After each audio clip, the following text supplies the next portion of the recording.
Bagley. Here. Harding is absent. Hug. Here. Johnson. Yes. Mr. President. Here. An affidavit of publication is on file, and a current copy of the Open Meeting Act is posted in a white binder on the east wall of Legislative Chambers. Good evening. Welcome to the Omaha City Council and to the hearing for the 2025 City of Omaha budget. Appreciate having you here tonight. We look forward to hearing your testimony. We'll have the city clerk review our procedures.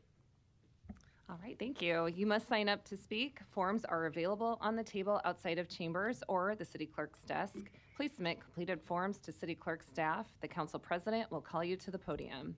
We ask that you speak for no more than 3 minutes. Please note that your comments must be on the budget or capital improvement program. Please submit written comments to the city clerk. They will be made part of the record. Council members welcome your calls and emails if you wish to discuss issues in greater detail. I will also note a copy of the finance director's budget presentation is available on the desk out front.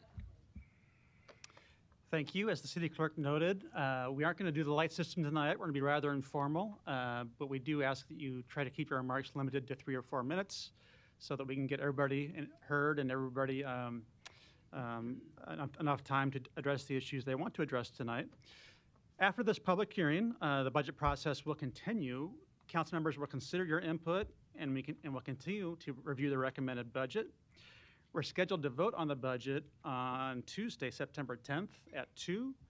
Any amendments to the budget will also have public hearings that day. I'll ask that everyone's considerate of your fellow citizens tonight in their comments on the budget, whether you agree with them or not. We want to make sure everyone has a respectful experience here, and then we have a chance to hear and consider your input.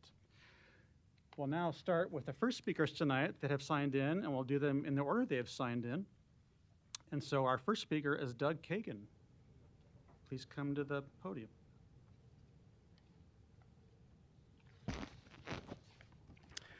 Good evening. Doug Kagan, 416 South 130th Street, speaking for Nebraska Taxpayers for Freedom. This budget presents many positive details for Omaha taxpayers. A property tax levy reduction, city revenue sources appear stable. There is solid spending on basic city services, for instance, police and fire services. City investments are excellent, as is obtaining grant funding. Our bond rating is superior. This administration has made notable strides in streamlining government, ranging from going paperless to investing in a mobile asphalt plant.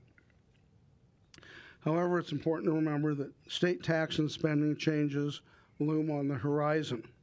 The legislature will mandate how local governments collect property taxes, restricting city revenue intake and spending. Understand that federal grant money to cities is decreasing, pandemic funds ending. Prepare to eliminate positions now funded by grants, but that in future would become a liability to the general fund. An astute mayor and city council would closely examine the budget for spending cuts and freezes. City government, we believe, must take preemptive measures to tighten its spending habits, restrict expenditures to only essential city services. This procedure would not only allow for a larger property tax decrease and added funds for infrastructure, but also allow for the reduction in or elimination of our city nuisance taxes like restaurant tax, phone tax, and tobacco tax. The restaurant tax already is bringing in more revenue than forecast. Require city employees to pay for a greater share of their benefit packages. Privatize several services. Require every city department to prioritize its spending, utilizing zero-based budgeting. Scrutinizing ways to trim personnel and non-personnel expenses. The mayor's office, we saw, would increase by 40% in the budget.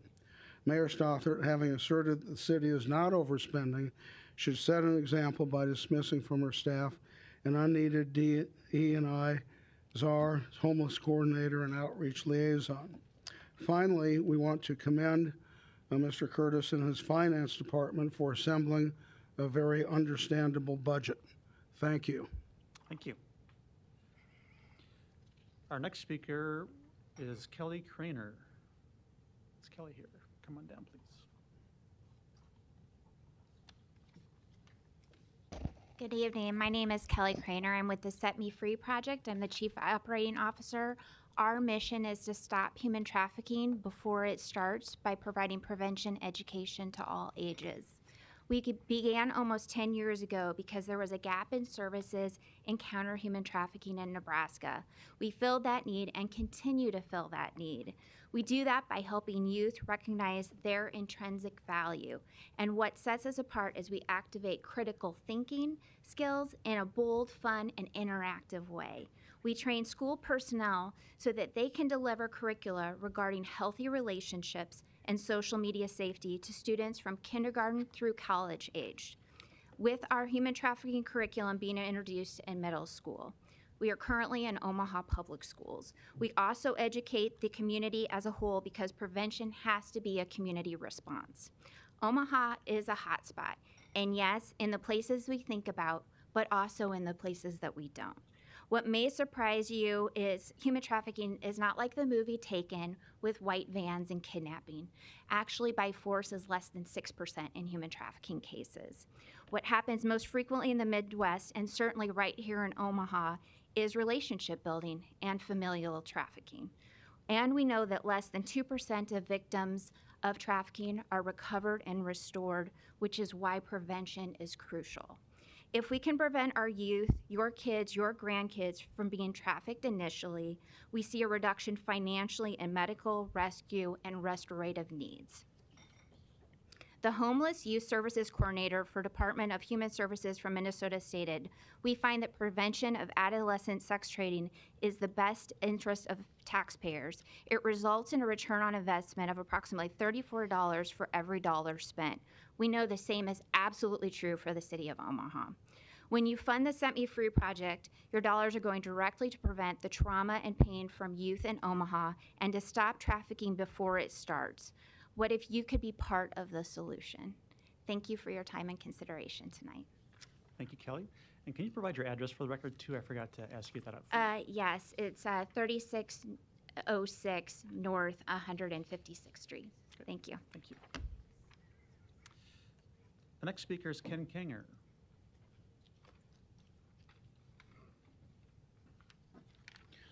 Good evening, Ken Kanger, 5107 South 37th Street, Christie Heights, Police, Athletics, and Community Engagement. I just wanted to come in front of the council and thank the mayor's office and the council for the support you showed the PACE organization several months ago, and also tell you how much I appreciate PACE organization being included in the 2025 budget. Since I came in front of you a few months back, we were able to put 1,200 kids onto the soccer field over the summer. Just under 300 kids were able to play baseball, which culminated in a Champions Day in both soccer and baseball this last Saturday, which was phenomenal with the weather and the facilities and the support. Several from the community and several from the council were able to show up and support those kids and community. And within a week or two of launching our flag football for the fall, we already have 200 or 200 plus kids. So on behalf of the kids, the families, our organization, I want to thank the chief, City Council, and the mayor for the consideration of the 2025 budget and what you're doing for community and youth engagement in the city of Omaha. Thank you. Hopefully the player that got hit in the face that day is doing okay. Oh, well. Good. The next speaker is Luis Jimenez.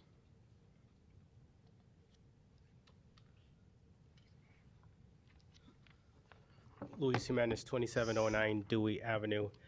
Are we doing opponents and proponents? No, you're just addressing the city budget, whatever you'd like to say. Good.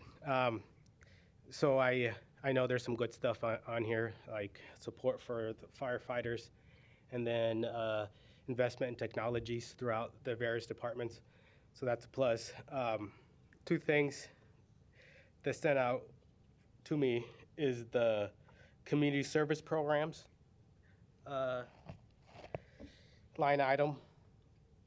It has dropped to $2.7 million this year, and it was $6 million in 2023. Is community service programs, a lot of different opinions what community is, what that means. I think you need to be funding the line item by recuperating the $3 million that the Performing Arts Society was getting. Put it in other community services. The other thing is on planning. The planning department, I think that we need to have more inspectors. And the inspectors should reflect the community they're inspecting. So we need more Latinos, Black people being hired and recruited and hired by the planning department to be inspectors. And I think that's it. Thank you. Thank you. Next speaker is John Collard.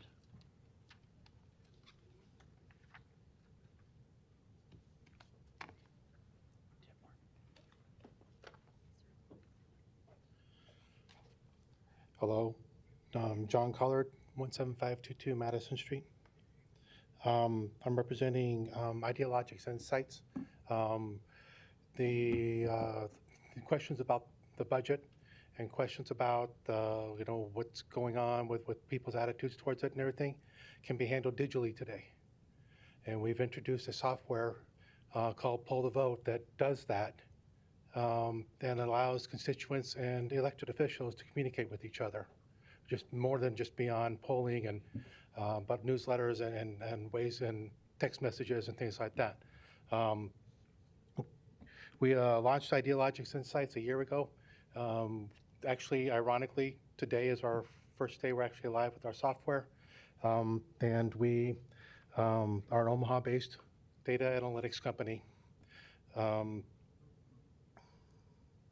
With the software we've created with input from like the Chamber of Commerce and state senators and what they would like to see in a piece of software like this. And I think that it could be something that could be used by a lot of people in different organizations around the city to help better communicate with with us and get opinions and issues resolved that way. Thank you. Okay, thank you. Next speaker is Trevor Towie.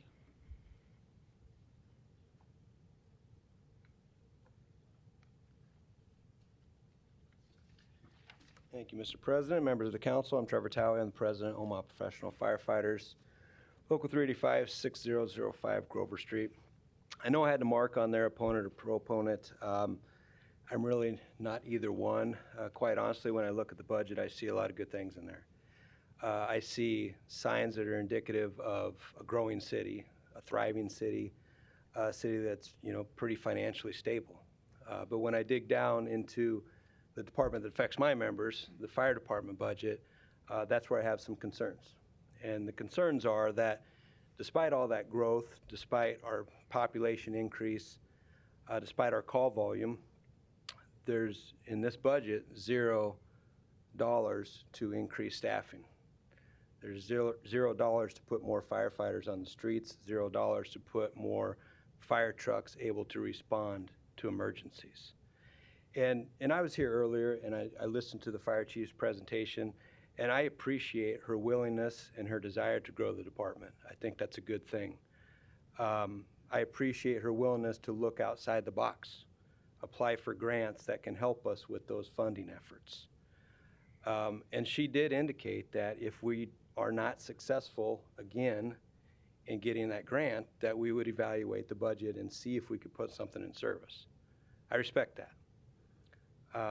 But from my opinion, I think that analysis has already been done. And I think if you look at our call volume over the last 15 years and compare that to our staffing increases, the answer is pretty clear. It's hard for us to say and to accept that we'll evaluate it next year to see if we can put more firefighters and more fire trucks in service, because I know what the data is for the last 15. The data is for the last 15 years, our call volumes increased 78%. If you just look at medic calls, it's an increase of 123%. Over that same time, we've increased staffing 3. And in fact, 20 years ago, when I was a new firefighter, we had more staff, more firefighters than we do now.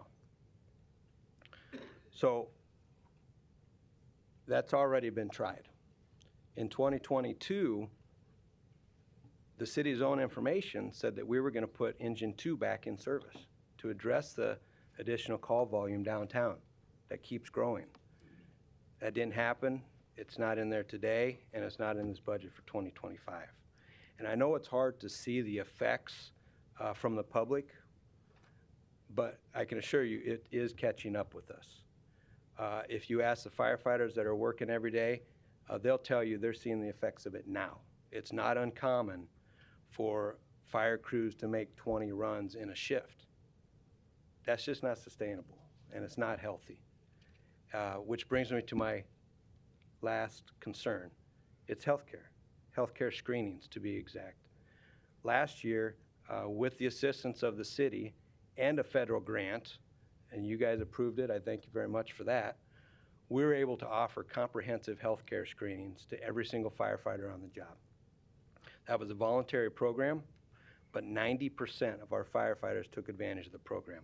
What that tells me is that our firefighters acknowledge the inherent risks that they deal with every single day protecting the citizens of Omaha, and they're taking a proactive response to their health care. This is a very valuable program that I know the fire chief said earlier today, and again, I respect her comments and I respect her work on this. She wants to be able to provide that, but the money's not there in the budget. She also indicated that the data wasn't there to put it in the budget. They draft these budgets, as you know, in February or March. The data wasn't there. I know that, but it is now. And the data to me is very clear that these comprehensive health care screenings make firefighters healthier, and in some cases, in a handful of cases, literally saved firefighters' lives this year. They were able to recover, get the treatment that they needed, and return back to work and help protecting Omaha citizens. Bottom line is, I feel that we shouldn't rely on federal assistance to fund public safety and to fund firefighter health. So I'm asking that in this budget, we give consideration to putting those expenses and investing in our public safety, in our firefighter cells, in this budget. If we get a grant later on down the road that can supplement that, great. I welcome that. But I think this is important for us to do. If it's important for us, it should be important and be placed in the budget. And I thank you for your time. Thank you. The next speaker is Alan Siebert.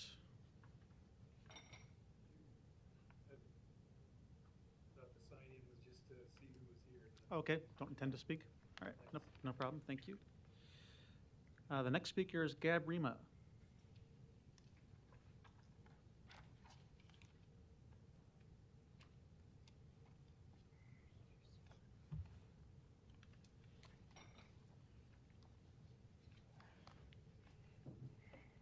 Good evening.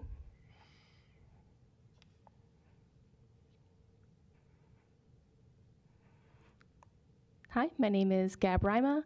I recently moved into Councilmember Hugg's district just a few weeks ago, but I've lived all over Omaha, and I had my address requirement waived for tonight's hearing.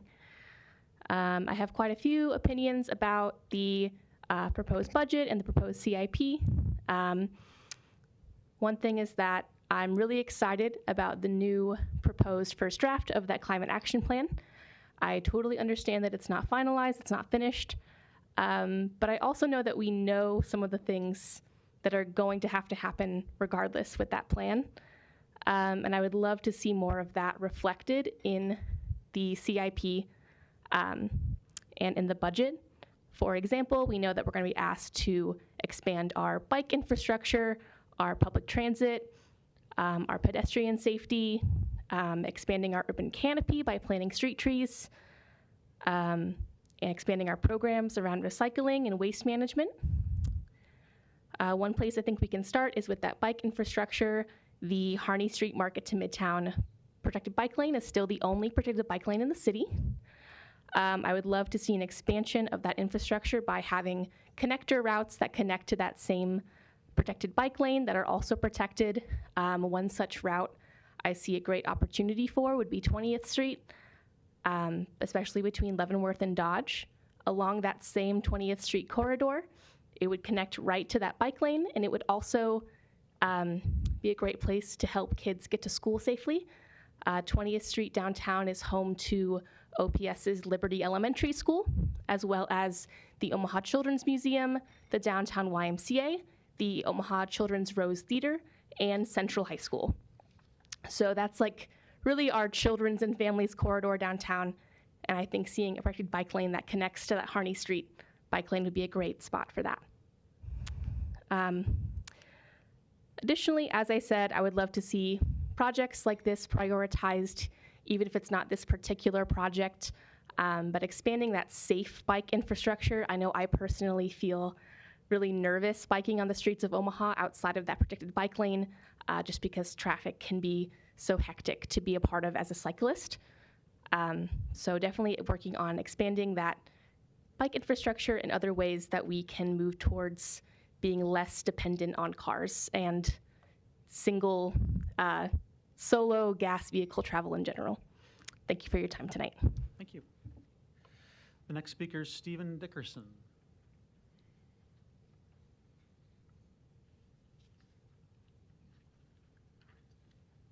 Good evening, Stephen Dickerson, 5214 Cass Street, District 1, Pete Festerson. I'm speaking today to oppose the proposed 2025 city budget on the basis of lack of climate action. Throughout the past few years, the city has drafted the Omaha Climate Action and Resilience Plan, which I, as a resident, have been afforded the responsibility to review. As a devoted advocate for our environment, I have loved the suggested actions that I've seen so far from the CARP. And I was also deeply concerned to read the budget. The budget did not mention the word climate once, and $0 was awarded to the CARP. Now, I'm aware that the CARP is still in the rough draft stage, and feedback is still being accepted until August 30th, but we have an understanding of what we're going to need to do and what we have to put in place to be able to implement the climate action plan. And so that's why I question why there's nothing in the budget, and why we choose to procrastinate. Climate action has to come quick. Projections from Pale Blue Dot, which the city hired to help with the CARP, showed that if we don't take action, we could spend 30% of our year with days that have a high temperature above 95 degrees, which is basically a death sentence, especially on high humidity days. So yeah, I propose that instead of giving such a large increase to the Omaha Police Department, that we maybe consider diverting some funds of that to propose the phase 1 actions of the CARP's Strategy 1, which is quite basic strategies, things that we're going to have to do anyways.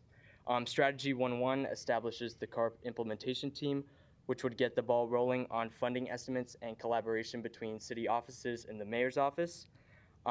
Strategy 1.2 begins the funding of staff and the introduction of an accountability team. Strategy 1.3 continues plans for the implementation from within city departments.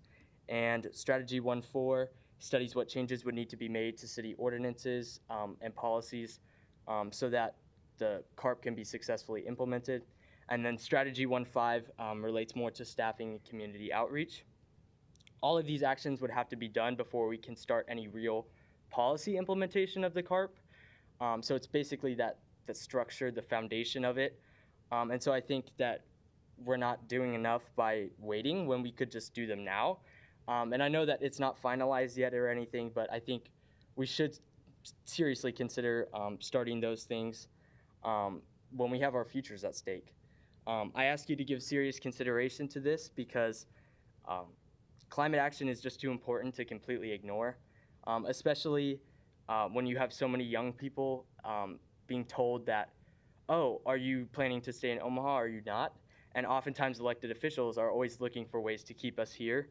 And I think it's really important that you think about that this issue is so important to so many young people that you have the opportunity to prove that Omaha is a city that we want to live in if you decide to do something like this. So I ask you to take bold action like that, and I understand it's not finalized again, but I think it should be something that you could consider, and I thank you for your time. Thank you. Next speaker is Evelina Sane.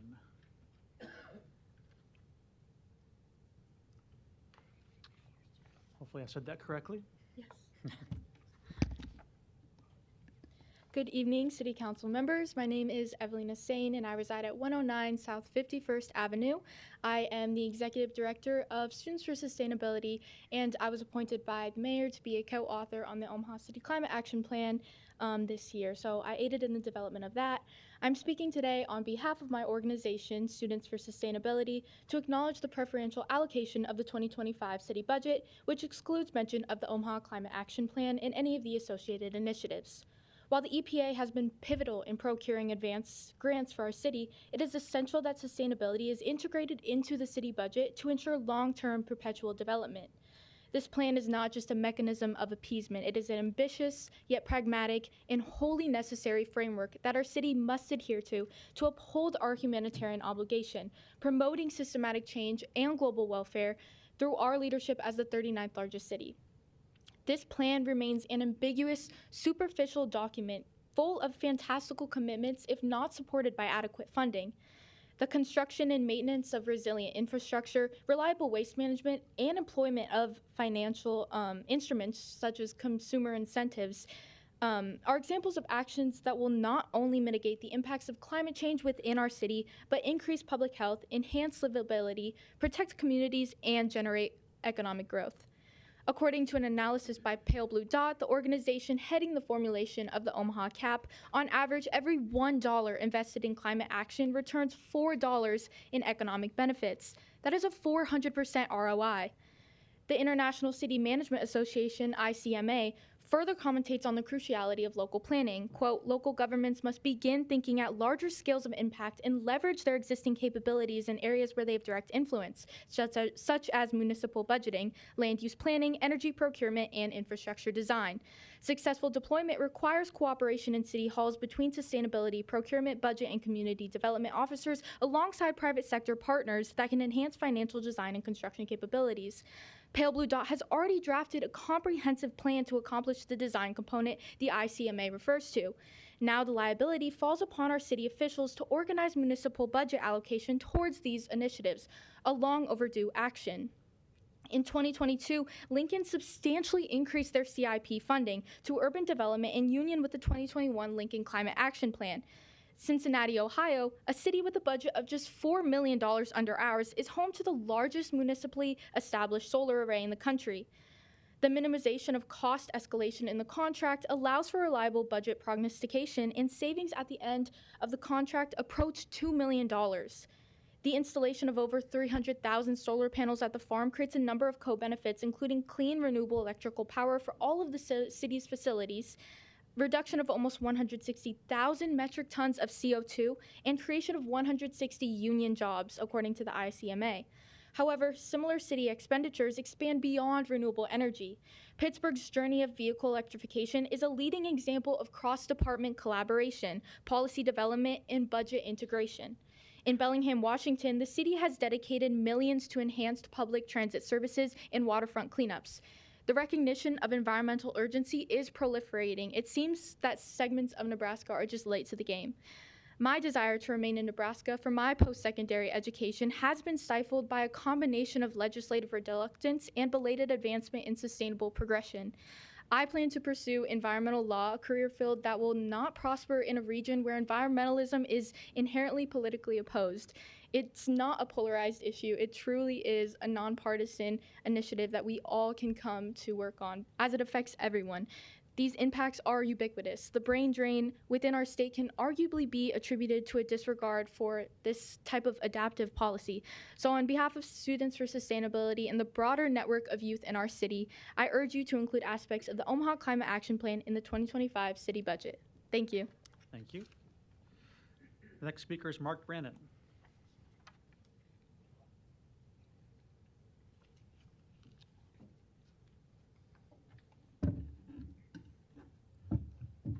Work tonight?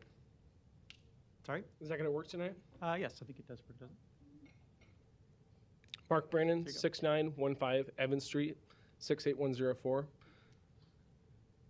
This is from the budget, and just a couple points I wanted to. The button on top. Thanks, Miss Melton. Other way. Yep. I know it's tricky. We're getting there. All right. Got it. Yep. One question I had, this is from the budget, and so you can see the budgeted position counts for fire, police, and public works. And I'm aware of the fact that we are well below, as is publicized, the counts for the police, but as is less publicized, I know as well that we are well below the budgeted counts for public works, which I'm more concerned about. And I just, at some point, I'd like that number to be publicized. What is the number that we're at?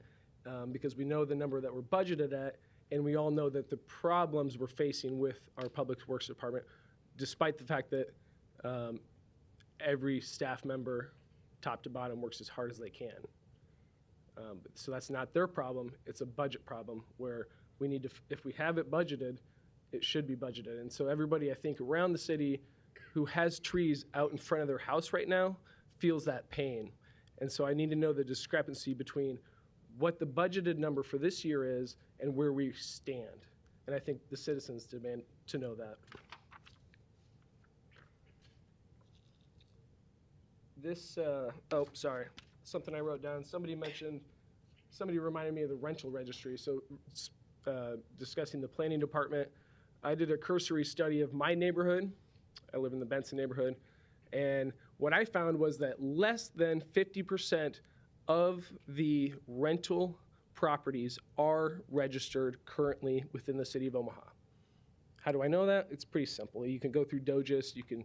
You can find out which LLCs own which. You can go around. It's very simple. And I don't know why the planning department, years after the rental registry was passed to protect the least vulnerable citizens of our city, they have not figured out how to shore up that difference. Because I will also tell you, walking my kids and my dog around the neighborhood, I will tell you, if you match up the ones that are not registered, they also coincidentally happen to be the ones that appear to be the most danger to the residents living there. So something needs to be done about that.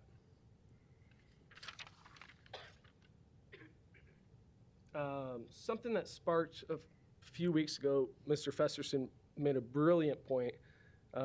He asked Mr. Curtis where we were at with our bonded indebtedness and if we had any room in the budget.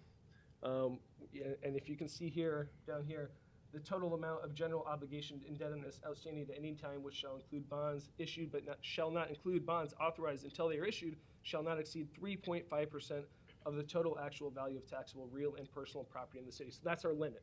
And of course, we don't want to come anywhere near that limit. That would be fiscally irresponsible. If you look here, I'm very proud, and somehow throughout the years, we have brought that percentage down. Mr. Curtis, congratulations, you've done an excellent job. 1.17% is the lowest percentage. So as Mr. Festerson pointed out, we do have a little bit of wiggle room if we wanted to incur more bonds. Sure, I don't like debt. Nobody likes debt.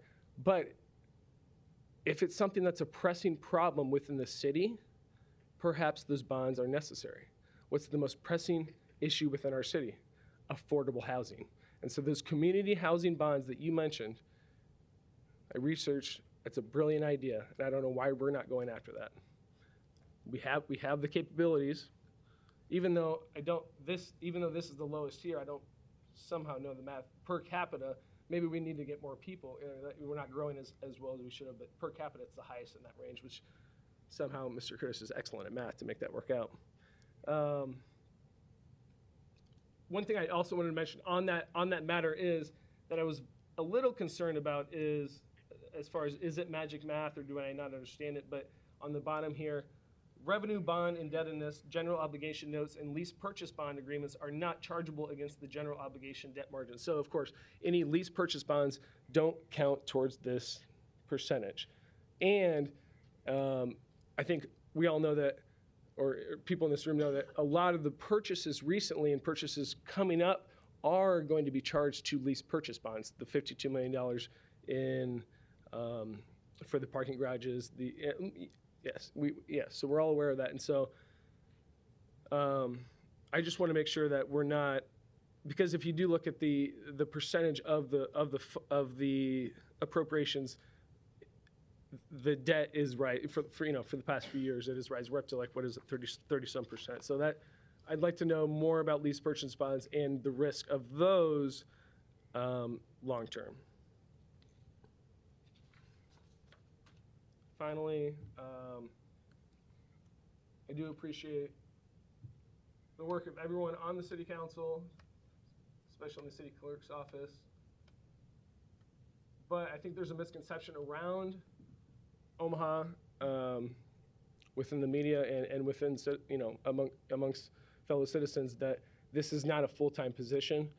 We all know that the legislature only makes $12,000 and some change plus per diem. But the fact of the matter is that everybody on this council makes more than the per capita of this city. And so, you guys always say you're not representing the people in your district. Of course, the per capita of Miss Melton's district and Mr. Harding, who's not here, their district is higher, of course. So to keep up that style of living, you would need a higher household income. But across the board, across the city, you all, from the city of Omaha, collect more every 2 weeks than the median citizen, okay? You can see that, Mr. Festerson makes $53,000 and change. The rest of you make about $51,000. And so these people over here in the clerk's office that work just as hard as you, come here 40 hours a week, make about the same amount as you, but every single one of you works a position outside of this council, whether it be from builder supply, Mr. Harding being a developer, working at OPPD, UP, being a lawyer, being VP of CHI Health.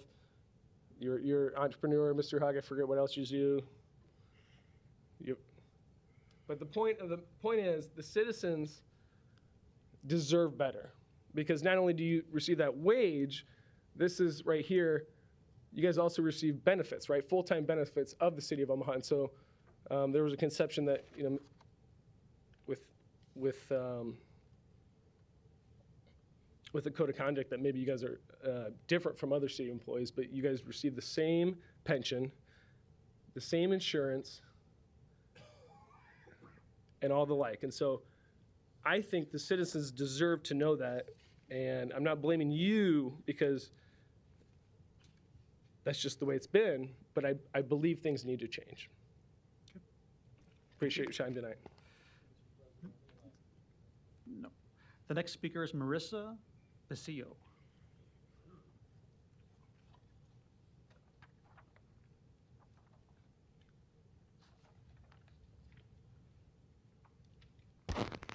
It's Vallecillo, but thanks. So my name is Marissa Vallecillo with 6001 Dodge Street, here representing Elevate Omaha. This is really, okay. So I'm here on behalf of Elevate Omaha to oppose the proposed 2025 budget. Elevate Omaha is a nonprofit organization that envisions a world in which young people and others impacted by systemic societal issues lead work to change those systems. We do this by equipping young people to become leaders and creating opportunities to advocate for themselves and their peers through advocacy, research, technical assistance, and grant making. At Elevate, we recognize the importance of getting the community involved early and ensuring that their voices are heard various times within processes versus giving them only one opportunity to provide feedback. So when we began to do research on the City of Omaha budget, we were sad to see that information was only given to community members a few weeks before the hearing, and there were no opportunities for them to be a part of the initial drafting of the budget. We believe that the City of Omaha can learn from other cities such as Chicago and Minneapolis, who are good examples of what public participation should look like for a budget process. Chicago, for example, has an accessible website that makes it easy for community members to give feedback online. Minneapolis takes it a step further by consulting with a group of young people on what should be on the budget. Elevate Omaha also wants to bring to light the message that the city is sending with the current priority areas that are shown in the budget. When doing our own internal research, we found that when youth was mentioned 10 times in the budget, it pertained to youth programs that contradicted within themselves. For instance, we are funding a youth violence prevention program to pay police officers overtime to surveillance communities at night, Yet we are funding more parks and recreational areas for youth to hang out in, but we're limiting their access past a certain time. We feel as though the city is not authentically connecting with young people to understand what they want to see happen in their neighborhoods. It's time that we see a change. I ask that the City Council to vote no today and begin to co-create a youth-driven solution, starting with developing a process for youth to be involved in the budget creation. We're happy to work with the city to continue to engage young people in initiatives that will impact them directly. Thank you. Thank you. Next speaker is Johnny Red.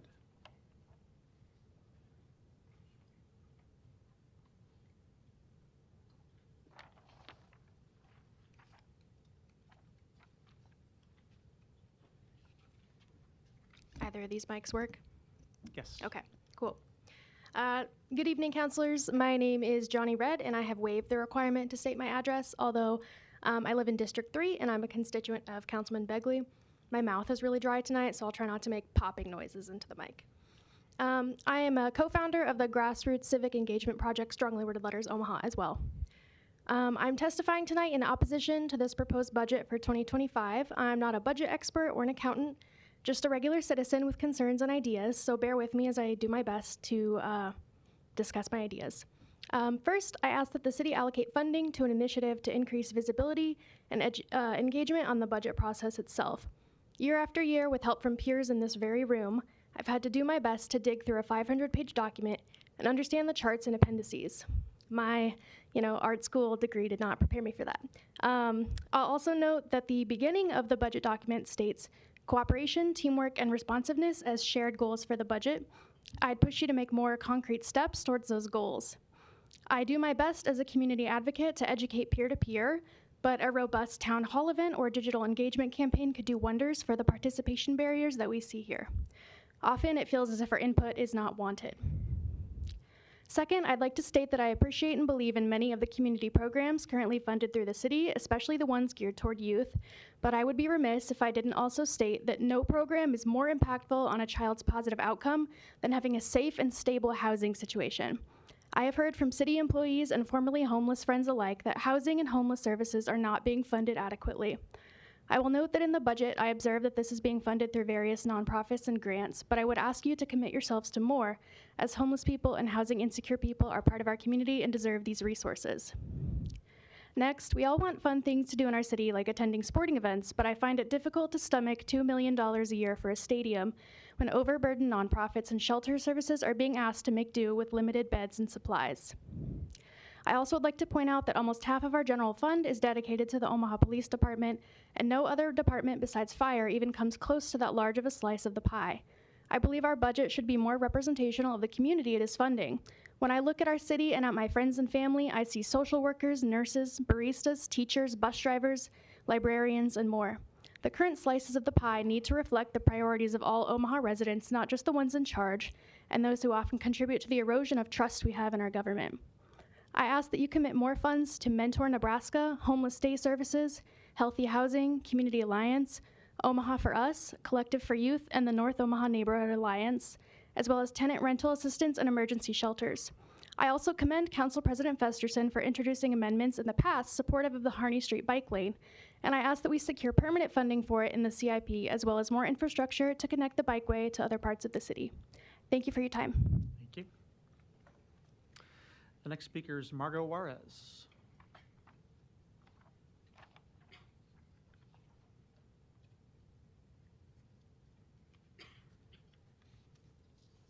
Good evening, everyone. Margot Juarez, 5170 O'Hearn Street, 68117, and I am in Councilman Hugg's district. So I wanted to be a little transparent tonight about my comments. First of all, I am a City of Omaha employee in the Parks Department, and I'm going to be complaining about the Parks Department. But obviously, these are my personal opinions, my complaints. Also, because I've been going around canvassing for my legislative position, I've gotten feedback from people that I've canvassed with in my area, and I told them that I would come and speak on their behalf tonight. So first of all, in regards to the Parks Department, I took a look at the details here, and I've been here before to complain about my park that has been ignored by the city in the budget, and my park in my neighborhood is Red Mundley Park. And I don't see my park mentioned here in the last paragraph as far as a focus for the funds. I spoke with Katie Swanson back in February of 2022. So this is August 2024, and I'm still at nothing. I don't know who makes these discussions about what parks are going to be focused on for the funds, but obviously my park is never mentioned continuously. So again, I am complaining about the lack of attention to my park. I've even had a meeting with her, with my neighbors. And again, I'm coming before you and complaining and bringing my park to the forefront that we want improvements in my park too. Now, in regards to the feedback that I received from residents in the district, of course, about the roads, and I had already mentioned this to Mr. Hug, that someone complained because they don't like the rocks on their street. They wish that their street would get paved. And they mentioned, of course, that the property taxes are going up, so why can't they have a paved road instead of a road with rocks on it? It makes sense to me. I don't know why we can't start to gradually try to get these streets paved. I'm sure the homeowners would appreciate that. I also got a comment from someone in the district about wanting to make our area of town, which is part of South Omaha, more walkable. And he felt that that would definitely be an enhancement to the neighborhood. And I know that if we had sidewalks, that maybe would also help with having better bus service if we had more sidewalks in the area. So I just wanted to make those comments on behalf of the residents in my district and make my personal comments about my park on behalf of my neighborhood association, which is Buena Vista neighborhood. Thank you. Thank you. The next speaker is Teddy Morrison, I believe.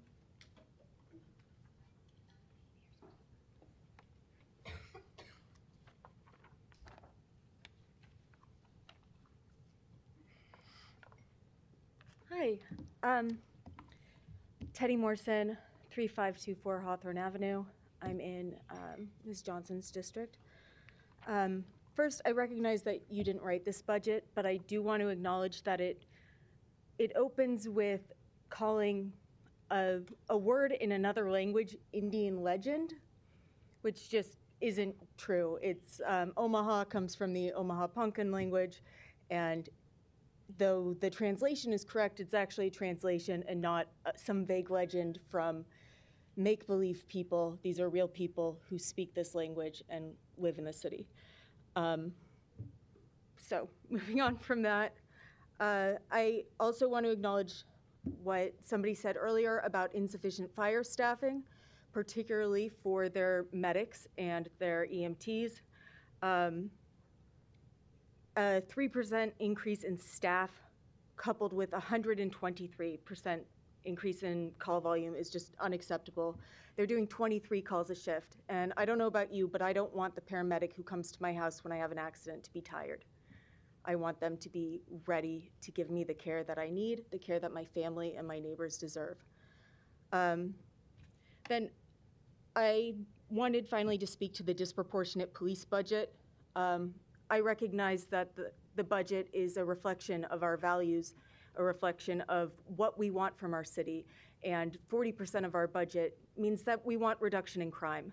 The evidence shows that police spending has no consistent correlation with crime.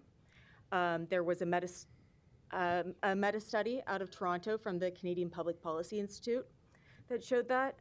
What does prevent crime is investing in high-quality preschools. That leads to a 70% reduction in arrest rates later in life. It adds 29% to the number of high school graduates out of those preschoolers. Investing in green spaces reduces property crimes by 48%, reduces violent crimes by 56%. And finally, investing in housing. Establishing a local housing trust fund would be invaluable. Most crimes are crimes of desperation, crimes of people who don't have enough and who are just trying to get by. When people are safe, when they have some place to live, when they have some security in what will happen to them, they are significantly more likely to invest in their communities and themselves and less likely to engage in behavior that harms others. So funding a local housing trust fund, a non-congregate shelter, bringing that back. I don't know if you remember, but during the pandemic lockdowns, we started a non-congregate homeless shelter. And these were just rented hotel rooms where people could come and be safe, people who were elderly, people who were immunocompromised, and people who had children. And overwhelmingly, these people got stable housing and they got jobs afterwards. They'd arrive, they'd go to their rooms, you wouldn't see them for 2 days. And when they came out finally to get some food, they were completely different people. Just having that peace of mind, knowing that you're going to be okay, makes a world of difference for what people are able to accomplish. So investing in our green spaces, in our schools, in our housing would do a lot more than continuing to invest in police, I think. And if we want to reduce crime, then those are evidence ways to do that. I also, I know this really isn't the purview here, but I have concerns about the property tax bill that's going through our legislature right now and what that means for particularly school budgets. If 95% of the state funding for schools is slashed, then it has to come from somewhere. We can't operate schools on a 5% budget. So I just want to make sure that there's kind of a plan for that going forward. That's it. Okay. Thank you. Thank you.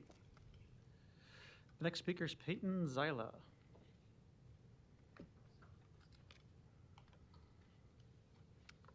Thank you for the phonetic spelling there for xylophone. That helped.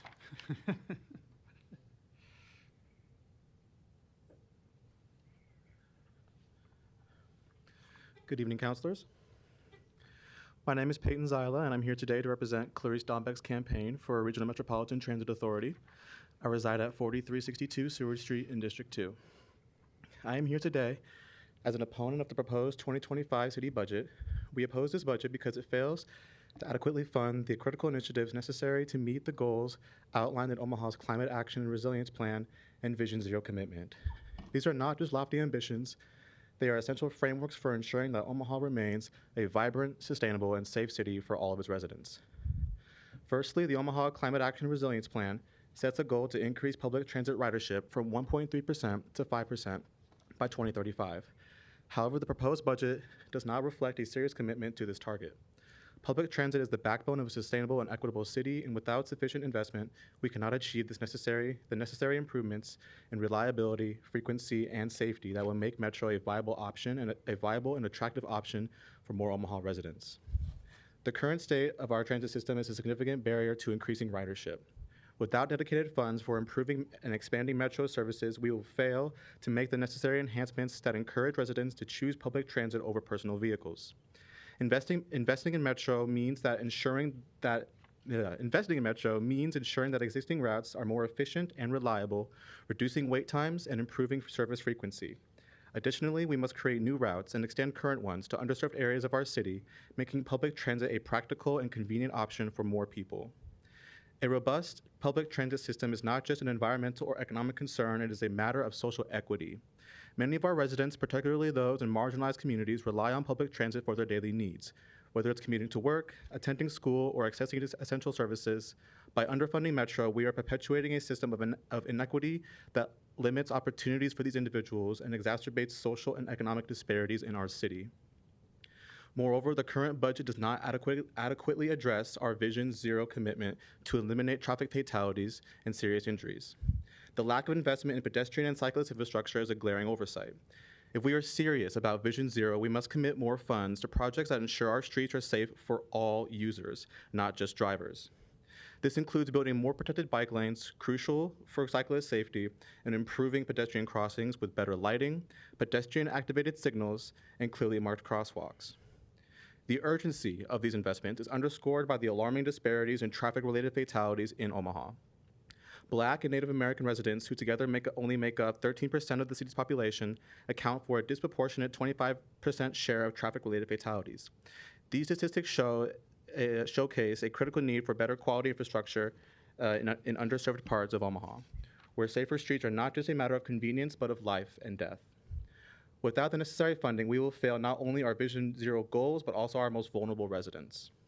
We would like to see funds reallocated to Metro and pedestrian and cyclist infrastructure because these investments are essential for achieving the goals set forth in the Omaha Climate Action and Resilience Plan and Vision Zero. Public transit improvements will not only help reduce our city's greenhouse gas emissions by decreasing vehicles miles traveled, but will also provide economic savings to our residents. In addition to environmental and economic benefits, improving public transit and active transportation options will enhance the quality of life for all Omaha residents. It will reduce traffic congestion, improve air quality, and promote healthier lifestyles by encouraging walking and cycling. Most importantly, it will create a more inclusive city where everyone has access to safe, affordable, and reliable transportation. In closing, we urge the City Council to reconsider the proposed 2025 budget and commit to increasing funding to support increasing the funding necessary to support Omaha's Climate Action and Resilience Plan and Vision Zero goals. By investing in metro and pedestrian and cyclist infrastructure, we can build a city that is not only more sustainable and equitable, but also safer and more livable for all of its residents. Thank you for your time and consideration. Thank you. Next speaker is Clarice Dombeck.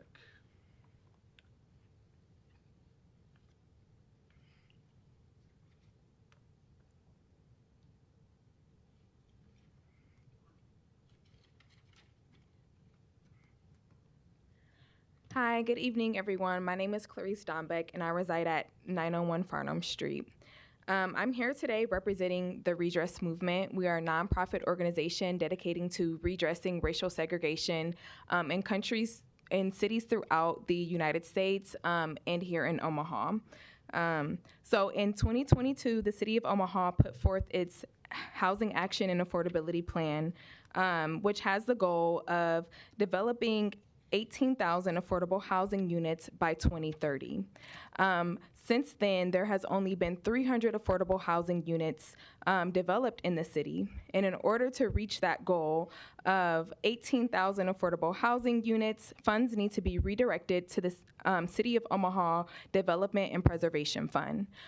During COVID, we saw $20 million poured into the City of Omaha Development and Preservation Fund. Now, without those COVID funds, I guess the question that I have is, how does the City of Omaha plan on reaching that lofty goal of 18,000 affordable housing units by the year 2030 without adequately funding that fund?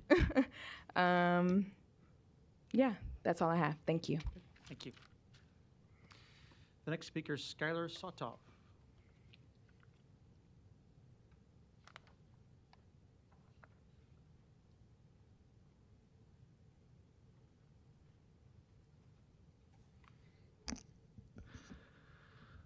My name is Skylar Sotov. Address 16907 Oakmont Drive, Apartment 4, Omaha, Nebraska 68136, District 49.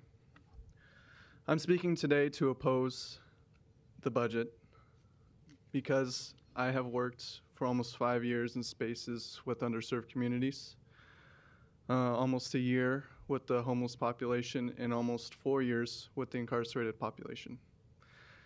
I have seen kids as young as 14 locked up, and I've walked through Tecumseh's death row, and I now work to house these individuals, to find employment for these individuals, to find resources for these individuals.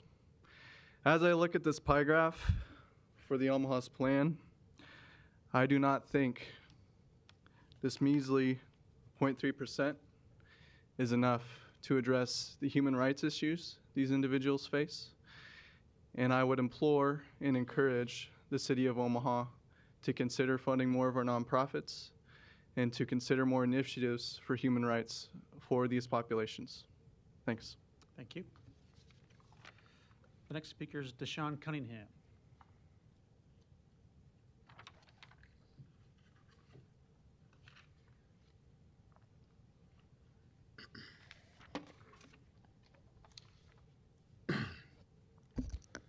Deshaun Cunningham, 538 Golden Avenue, Long Beach, California, and 225 North 12th, Omaha, Nebraska. I've been a long-term critic of the police budget we typically pass every year, and that's not based on outside observations. Most of you on that side of the podium know me and my work. For the people that are listening that are unaware, I've spent the last 10 years being an advocate for police reform, police oversight, whatever you want to call it.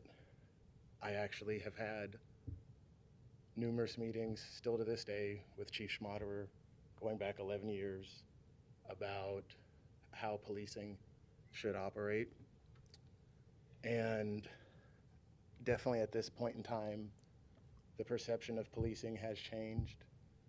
And I know I have personally had a hand in that. The first time Schmaderer and I ever met, flat out made threats to him.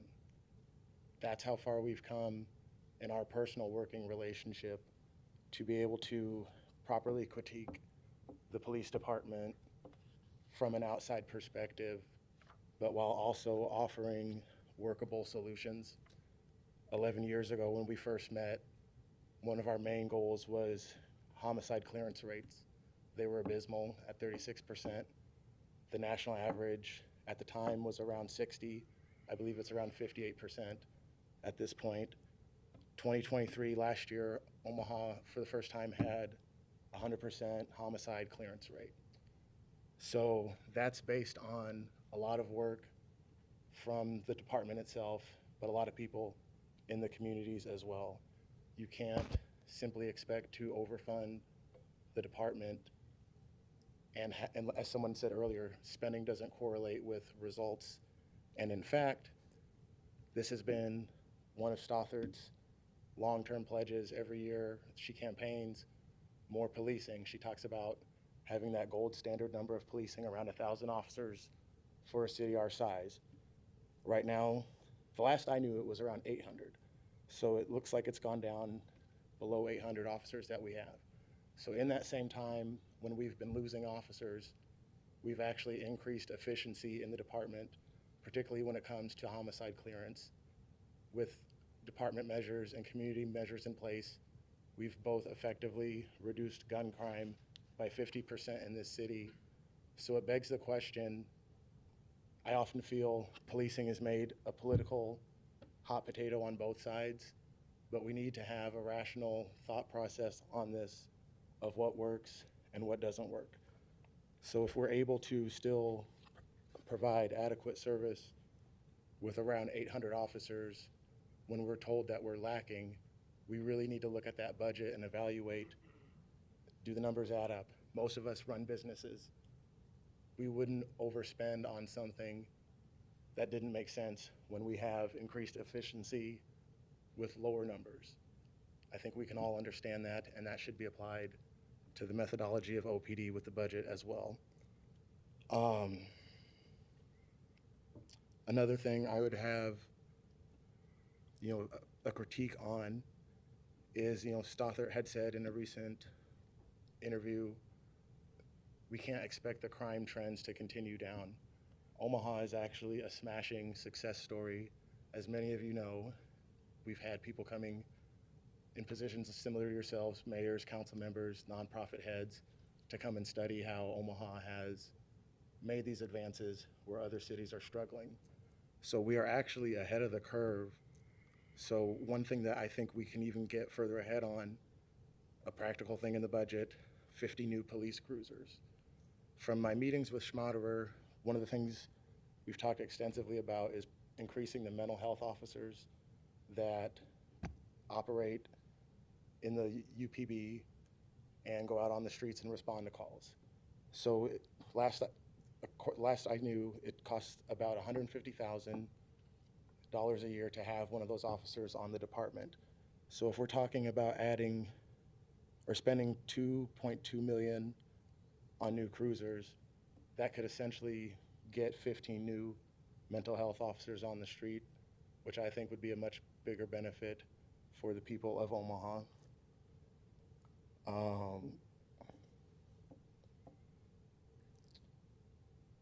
I kind of wanted to, double back to one thing I kind of skipped around when the mayor talked about not expecting the crime trends to continue. As other people have mentioned earlier, just the way things are worded sometimes, that could be read as disparaging the community's work over the last 10 years. You don't get those results by only relying on the police department. So that's all I have to say about that, to transition to a few other things. People have talked about is it Mission Zero or Vision Zero with the traffic incidents? I actually witnessed a fatal car versus person accident last year on 33rd and Dodge. It's not something you want to see. And we're at the point now where we lose more people due to car accidents than we do to homicides. I think part of that is Omaha is at a point where a lot of us have been working to make this a more urban area, to break away from those kind of Nebraska images that hold us back. So some of that, increasing traffic or increasing pedestrian and traffic deaths, is due to we have more people not using cars as modes of transportation. But things I've witnessed living downtown for the past 2 years, we have horrible signage. We have people crossing. I see people leave the intersection to cross further down a street with traffic. So just the way we have a lot of our road systems designed are not currently, even if we add bike lanes, they're not addressing the pedestrian element in terms of safety, in terms of traffic flow. I live at the Capital District. There's a lot of events in that area. I regularly see people running through the traffic. Simple things like decorative fencing could go a long way to prevent those car versus pedestrian incidents that we're far too familiar with. But things like that do circle back to what everyone is saying, that we spend too much in certain areas when we can show with the numbers that we don't necessarily need to do that spending. So I would encourage you all to re-review this budget based on the input you received tonight and move forward accordingly. Thank you. Thank you. I have 2 more speakers registered. I just want to make sure anyone who might be here and still wants to speak, if you intend to do that tonight, just make sure you sign in and fill out a form. Otherwise, we'll go to our next speaker, which is Dwayne Lamont Hayes.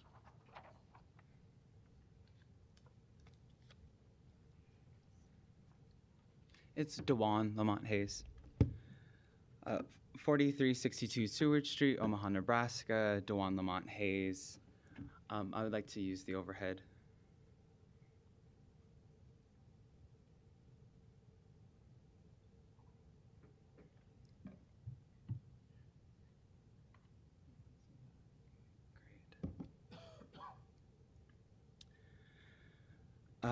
My name is Dewan Lamont Hayes, and I'm here to oppose the current budget as it stands. Budgets are moral documents. They indicate points of importance, where time, attention, and resources will be directed. This budget sees the largest amount of energy given to the police department, as we all know and have heard. It is often said that is to ensure public safety. Safety is a complex and nuanced experience. It is not static or uniform, and it is primarily comprised of the foundations of people's basic needs, including food, shelter, water, health, education, communication, and connection. How much infrastructure of support does this budget truly prioritize? Because the police does not provide these resources. We have the opportunity to listen to the needs of our community and prioritize those needs. I was at Elmwood Park yesterday, one of our oldest parks in a rather affluent and regularly used area, and this is the status of one of the benches there. Broken with metal leg posts, exposed. This is unsafe. Right next to the playground. Is the police department going to replace this bench? No. I believe that's the responsibility of our Parks Department, who is seeing a modest increase in budget support, and I also checked the CIP and did not see Elmwood Park in it.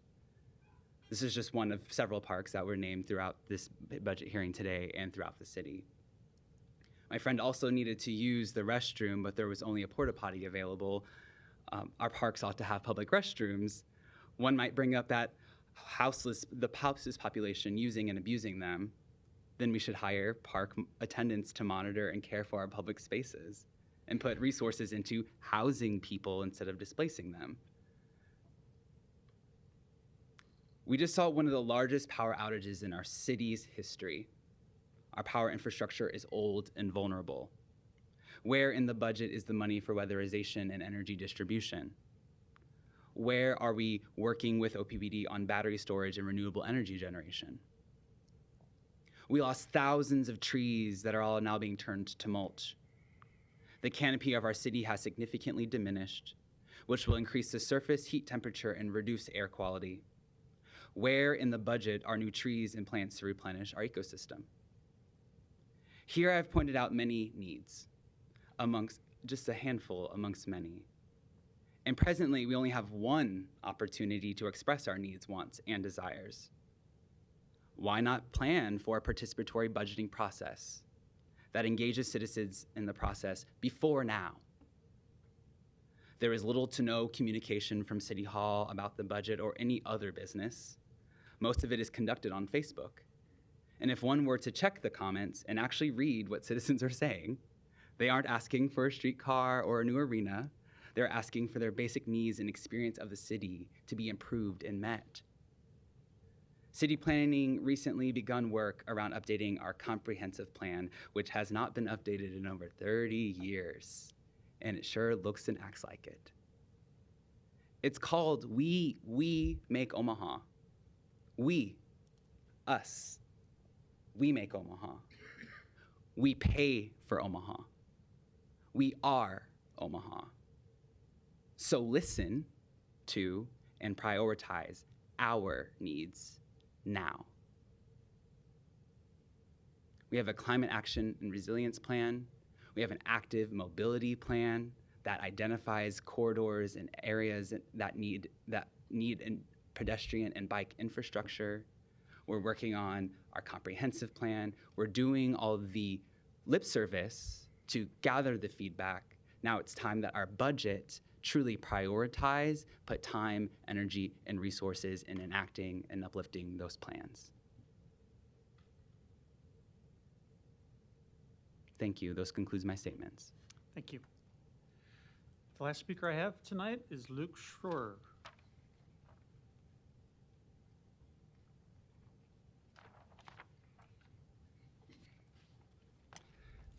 Do I need to state my address since it's on the paper? Okay. Luke Schroer, 415 Leavenworth Street, apartment 366. And I do apologize. This might be a little bit of a hot mess because I was racing to get over here. So, but I'll do my best here. I've noticed that the two largest appropriations on the budget is Public Works and Police. And I know we've talked a lot in City Council. I've tried to teach you guys along the way about suburban sprawl and the dangers for a city budget that poses. Cities actually treat infrastructure as a depreciating asset instead of what it really is, which is an infinitely recurring future liability.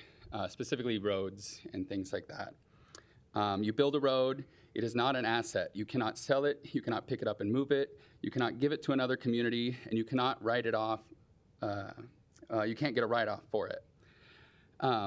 You have created, when you build a road, is an infinitely recurring future liability. 25 years from now, you have to fix that road. 25 years after that, you're going to have to fix it again, and so on and so on. You're going to have to plow the snow off of it, mow the ditches, seal the cracks, fix the potholes. As soon as you have an asset that depreciates, as soon as you build a road, it becomes a liability. With balance sheets, okay. I'm just gonna skip, you kind of get the idea.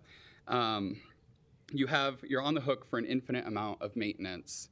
And that is showing up in the budget. As you can see, more and more each year, we are attributing more to public works. There's a concept called eyes on the street. This has been shown to reduce crime. Having people enjoying food on a cafe along a street, for example, can reduce bad behavior, which should help reduce 911 calls, impacting first responder budgets. Car dependency separates people from first responders and drives up gas, wear and tear on vehicles, and increases traffic, which can also increase further chances of accidents. When we do this suburban sprawl, we are separating people. We are taking eyes off the street because you're not having those interactions. A lot of people would rather enjoy their backyard than their front yard. I'm not going to speak for everybody, but the more you take eyes off of the street, the more shady activity can go on. And that's a concept you can look up if you so choose. It's called Eyes on the Street. Good resources on this would be looking up Strong Towns on YouTube or Not Just Bikes. Those are really good resources. They kind of break things down way better than my mumbling up here. So property taxes have to increase to cover the terrible development patterns that we have been approving for over half a century. We kind of started doing car dependency after the Second World War, and it's a growth Ponzi scheme. We're just chasing our tails with trying to get more new developments to cover costs of aging infrastructure on other developments. Potholes are getting worse every year, and you see it all over Facebook because we have added an ungodly amount of street square footage, stretching crews thinner and thinner. You'll see a theme here. Changing lanes a little bit. Yesterday I saw a father push their child in a stroller onto the street because the sidewalk was blocked with cars parking one wheel up on the sidewalk. Why are cars doing that? It's because our roads are so wide and flat and catering to moving cars fast that they're getting hit. So what do? They encroach on the sidewalk. And I watched a father push the cart to go around the cars on the street side, which is just mind-blowing. Like, the pedestrians belong on the street, but we keep doing wide, flat roads all over town, catering mainly to car drivers. And we've really got to stop doing that if we want to drive down 911 calls. I noticed, so I keep saying that it's a drain on a city budget, and like, you don't have to take my word for that. I'm just a citizen saying that to you. But I did notice a few weeks ago, I was going to come speak on an item, not realizing that public input had passed. But I noticed in there that it gave a 10-year projected financial report, which absolutely would show a positive. In this case, it was 14.4 million. But that undercuts that 15, 20, 50-year projection that I'm trying to convey to you. So you guys are getting numbers that are saying that suburban sprawl is a financial benefit, but a 10-year mark does not account for roads and sewers and all the updating and the constant maintenance that crops up, snow plowing, things like that nature. In conclusion here, I noticed that last year's public works budget was just shy of $700 million, and the estimated increase is a $250 million. Is that, I hope my numbers are right. I hope I'm understanding that correctly. But that's what I'm trying to show you when I come and speak. And I know I ramble. I'm not a public speaker, but You're doing all right. I'm trying to convey really difficult ideas in a not so great forum. I probably could use better avenues for that. But that being said, if we had the public works working on like street trees and beautification projects and benches and our parks department, if we could allocate those resources to better uses instead of spreading out our community and driving walls between us and like physical space between us, we're losing our sense of community. We are increasing our budgets.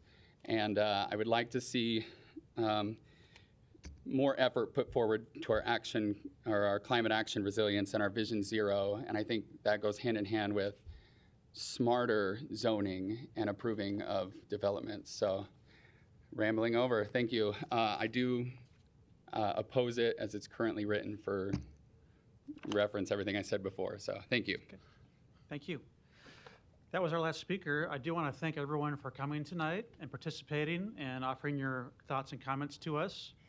As I mentioned, Mr. Festerson, yep. you must know that under the open meetings law, if I do not stand up now and file a complaint to you publicly, Larry, you're out of order. You then have to- I have no standing when I do sue. We appreciate you all being here and offering your comments. As I referenced, we'll have any amendments the council may propose. We'll have public hearings themselves on September 10th. So thank you all for being here. I'll take a motion to adjourn. You're breaking the law here. Roll call. Melton, I am only following the law by. Rowe, I have to do that. Bagley, Hug, Johnson. Mr. President. Yes. Motion passed 6-0. Meeting is adjourned at 7:51. Thank you.